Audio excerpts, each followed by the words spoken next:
Hi, everyone. Welcome back to Enda IT, the channel where you can learn how to customize your phone settings and features.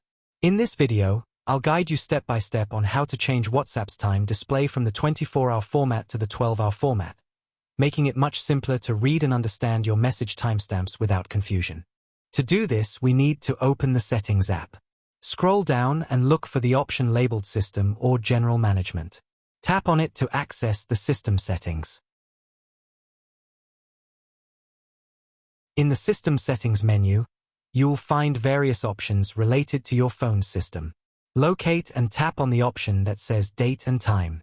Within the Date and Time menu of your phone settings, you'll notice a toggle labeled Use 24-hour format.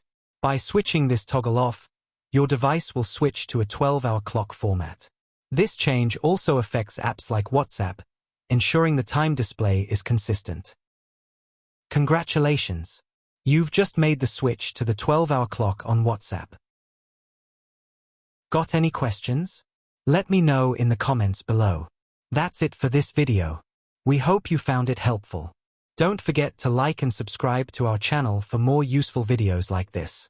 Thanks for watching, and I'll see you in the next one.